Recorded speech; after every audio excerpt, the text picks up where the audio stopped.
Welcome to Ready Speaker with Roland Rucci. Thanks again for joining my channel, watching my review or commentary. Today is a review on a web series that I recently opened up on Netflix. It's a fun little series called Wednesday, based on the Addams Family cartoon. I guess I don't know when it was made, but I remember the TV show and the movies, and this is pretty much where it went.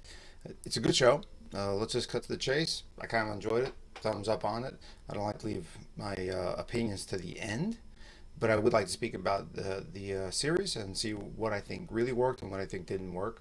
Wednesday definitely works as a vehicle for the lead actress, and that's Jenna Ortega. I think she really grabs a hold of the whole series and the personification of Wednesday. Especially I was rewatching Addams Family Values recently, and I think I just did it recently twice. But I was watching it this week, and she really does sort of build on that character of that the dark, straightforward person. Definitely too mature for her years, and she really moves in on that. Everybody else in the show that's not a child is okay. Nothing great. She is definitely the lead. She definitely works well. Her chemistry with Hunter Doohan as Tyler Galpin. And what's the other guy here? There's another guy here she works with here. I forgot his name. Sorry about that. Uh, I don't know. Is Percy Hines White as Xavier Thorpe. Those are the two people that I think she interacts with the most. There is definitely some good chemistry between all three of those actors in this, and her supporter Ricky Lindholm. No, that's not her.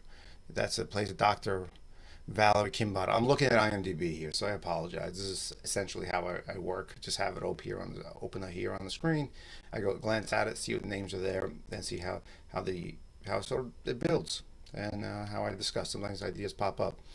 I will say that this series reminds me a lot of Sabrina: The Chilling Adventures. That was a Netflix series that came out a few years ago. I think it had 4 seasons. I like that series too. This has very much same look, a little bit of a different palette that dealt with Sabrina and the devil and witches and all this stuff. Sort of a hidden group here that they're acknowledged as others in this world. So that's kind of interesting. So the world knows about werewolves and vampires. The series, I know I did a pause there, it's a very dramatic pause. The series really works well as a young adult story. I think more than likely better than Harry Potter and everything, Percy Jackson, all those other things that came up, as a world where people are born into something, thrust into roles, and most of them are very biblical, and they do the Jesus thing where they're the one, the Matrix Jesus thing, in a lot of these series where they're born into it, and they're thrust upon all these values, and the world hinges on them stepping up. This doesn't really do that much. It does, but it doesn't. So I'm not going to do any big spoilers here. But there was a world saving moment, and this is she's part of it. But the way it plays out is very personal, and I think that's what makes it a little different. With everything else, it's not really personal. They sort of want to get out of it. She wants to stay in it, and just thinking about that, that's a very interesting change of how this series works. Most of these series, the leads, the main character, the ones, really just get pissed about how they're stuck in that role. They're here to save the world. Why is it thrust upon them? Why are they born here? They're orphans. They don't know their father. They don't know their mother. Here she knows everybody. She knows everybody. She has family. She has a support structure that supports the way she is, and that's kind of interesting. When I just thinking now about it, it's actually really interesting. The Their interaction with the other characters, I think, is really good. One of the problems I had with Sabrina was I thought the sexual tension between Sabrina and the objectification of her was a little bit too much. By the halfway through the second season, it seems like everybody wanted to marry her, or be with her, or make her a bride, or be with somebody else. I mean, there's all kinds of things going on there. They're a little creepy, and I thought it was good. I just think it went a little bit too far into that world for where it needed to be. It's based on a comic book. I needed to be a little bit more into that world. I think this show has the sexual tension really just between Wednesday and two other characters. I think the flirting works really well. Great for that age group. Subtle, not over the top, not too much knowledge about what could happen next, which I think is is really good. The way they played it, they didn't think beyond the flirting. There wasn't the expectation of anything beyond the flirting, and I kind of enjoyed that as a series. It moved very fast. I think I watched it over 2 nights.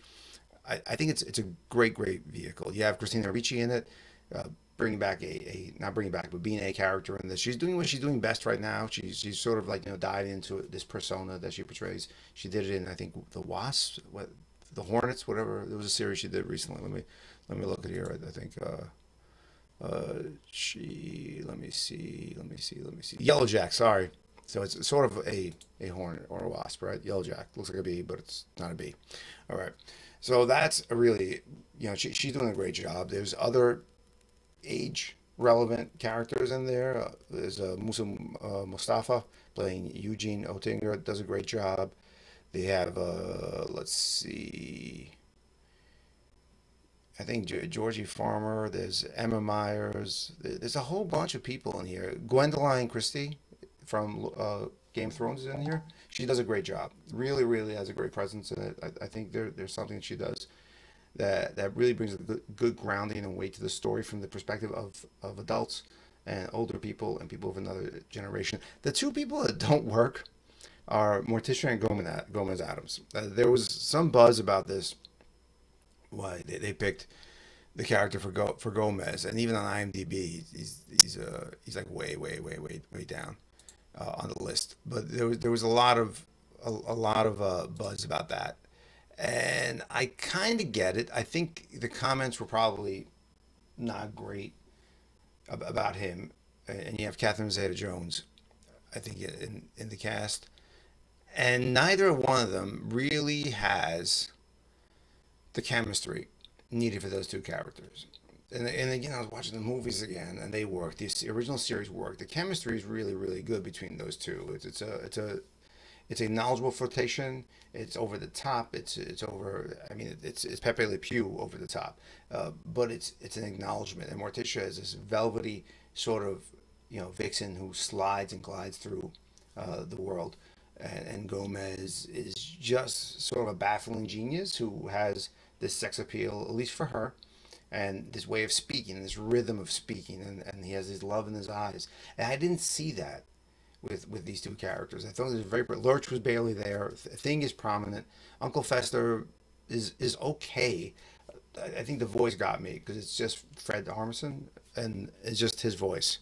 And I don't know if I really dug his delivery too much, but again, Uncle Fester's hard to, I think, to really grasp as a character and sort of bring to life. He sort of has a voice in my head, not as the original. I don't think it's the original voice for me. It's something else, and there's something, maybe that's what I remember of him, and I'm sort of blocking things out. But there's an immaturity to him, not a goofiness. I think he was close. I think definitely closer than the movies on the maturity level of being the man child forever, and not as creepy and sort of unattractive. The effort to make him unattractive was there for the movies. I think that's different here. But again, the main characters really were just bookends. Morticia and Gomez were just moving the story along a little bit. Nothing really between them. I didn't feel the story didn't give time for, I think, for them to have any sort of interaction. I think John Leguizamo would have been a better cast member than that. And hear me out. I think Lindsay Lohan.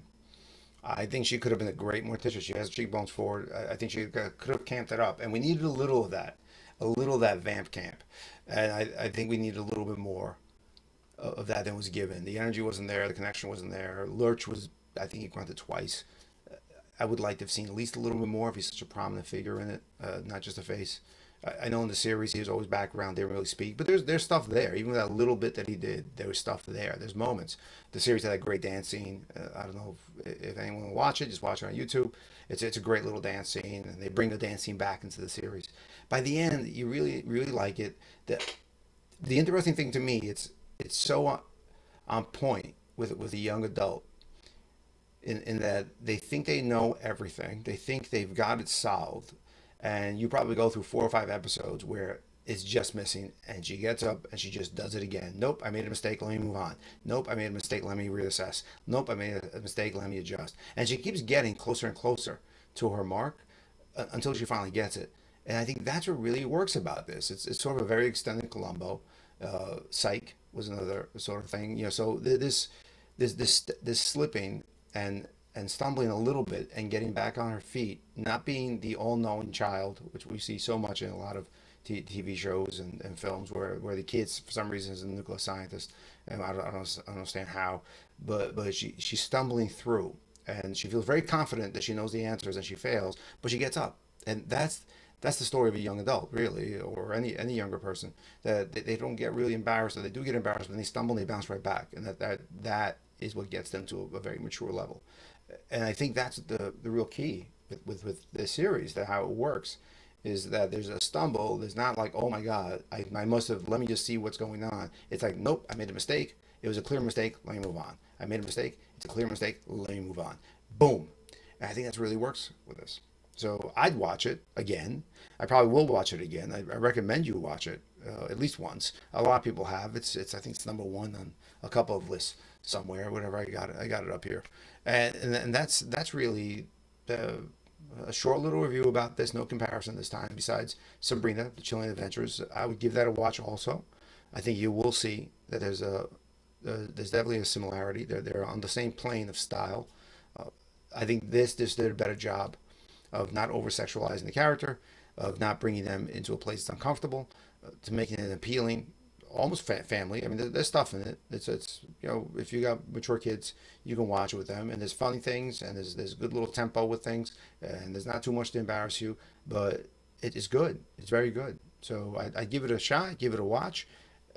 This is Ready Speaker with Roland Rucci. Come back anytime. Sorry, the energy was a little stable or static, I would say, today. It went to a point and that's it, plateaued. Just one of those days. But I love you coming back to the channel. Subscribe, tell your friends, give me a comment if you want. I'm here, and all the best. So I like to leave a lot of my episodes with just a recent event in my life. I almost passed away. I had open heart surgery. Got the scars right here. Last March or whatever, whenever you watch this video, it was in a March.